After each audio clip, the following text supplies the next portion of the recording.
हाय iEduClass के इस YouTube channel पे आप सभी का स्वागत है। ये वीडियो देखने से पहले ये आपसे एक रिक्वेस्ट है, अगर ये आपको वीडियो पसंद आती है तो प्लीज दूसरे फ्रेंड्स को शेयर करें, चैनल को सब्सक्राइब करना भूलिएगा नहीं और कमेंट सेक्शन जो नीचे वीडियो में है वहां पर कमेंट जरूर कीजिएगा। नाउ आप अपनी वीडियो देख सकते हैं।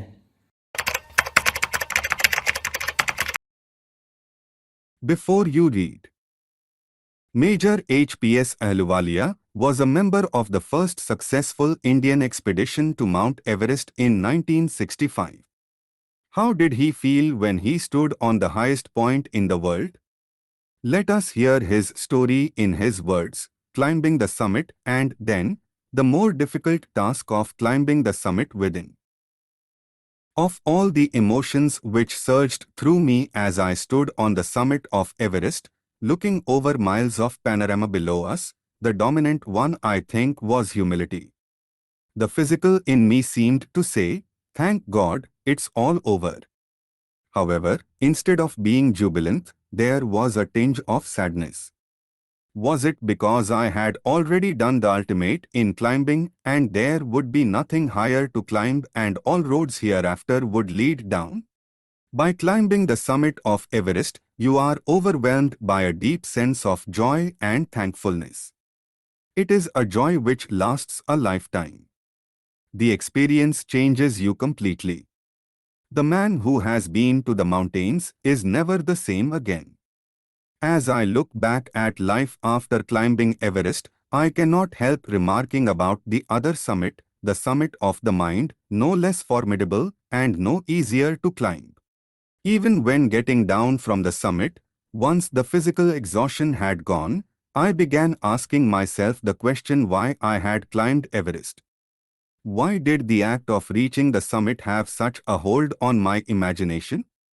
It was already a thing of the past, something done yesterday. With every passing day, it would become more remote. And then what would remain? Would my memories fade slowly away?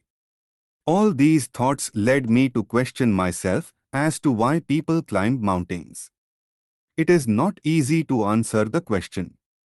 The simplest answer would be, as others have said, because it is there. It presents great difficulties. Man takes delight in overcoming obstacles. The obstacles in climbing a mountain are physical. A climb to a summit means endurance, persistence and willpower. The demonstration of these physical qualities is no doubt exhilarating, as it was for me also. I have a more personal answer to the question. From my childhood I have been attracted by mountains. I had been miserable, lost, when away from mountains, in the plains. Mountains are nature at its best. Their beauty and majesty pose a great challenge, and like many, I believe that mountains are a means of communion with God. Once having granted this, the question remains, why Everest? Because it is the highest, the mightiest, and has defied many previous attempts. It takes the last ounce of one's energy. It is a brutal struggle with rock and ice.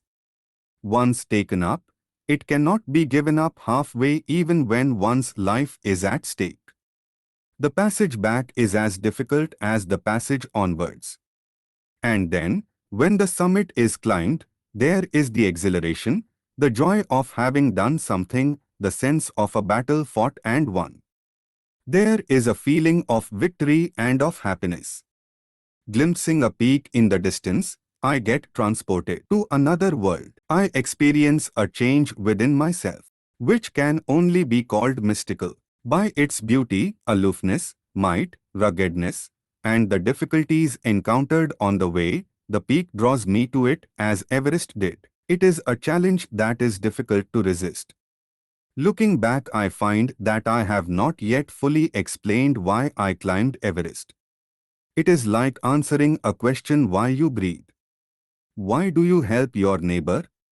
Why do you want to do good acts? There is no final answer possible. And then there is the fact that Everest is not just a physical climb. The man who has been to the mountaintop becomes conscious, in a special manner, of his own smallness in this large universe. The physical conquest of mountain is only one part of the achievement. Why do you want to do good acts? There is no final answer possible.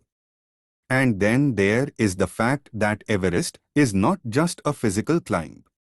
The man who has been to the mountaintop becomes conscious, in a special manner, of his own smallness in this large universe.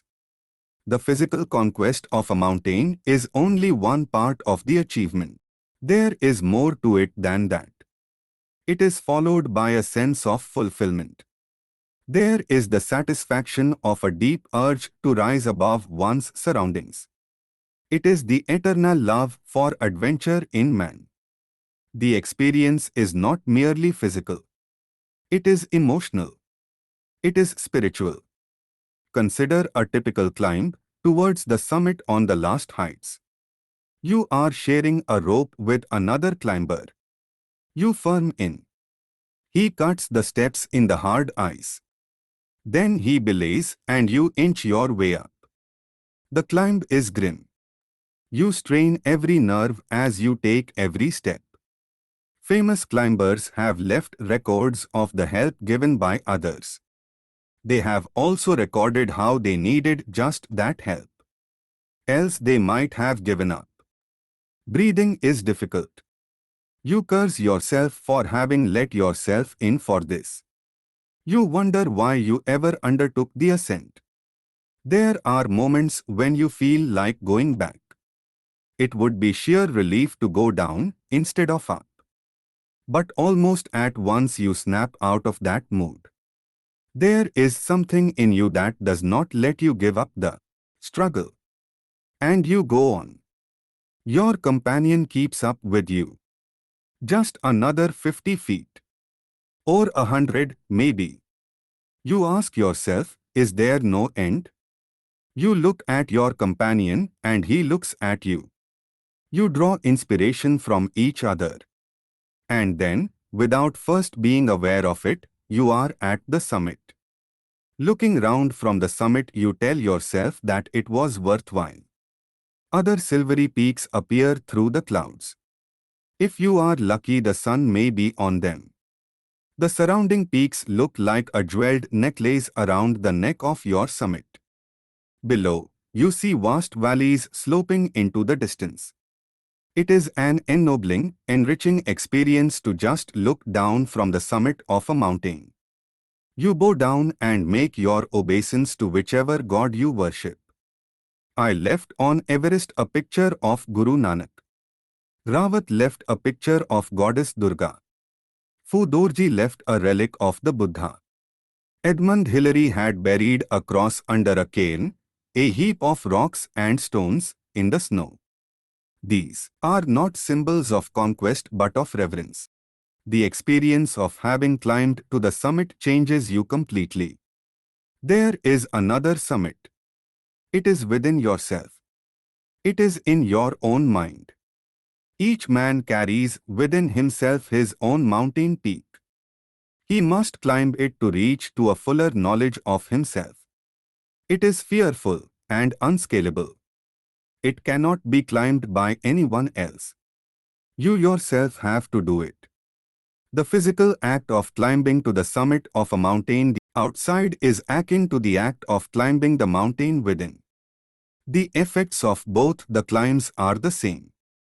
Whether the mountain you climb is physical or emotional and spiritual, the climb will certainly change you. It teaches you much about the world and about yourself. I venture to think that my experience as an Everester has provided me with the inspiration to face life's ordeals resolutely. Climbing the mountain was a worthwhile experience. The conquest of the internal summit is equally worthwhile. The internal summits are, perhaps, higher than Everest. HPS Ahluwalia.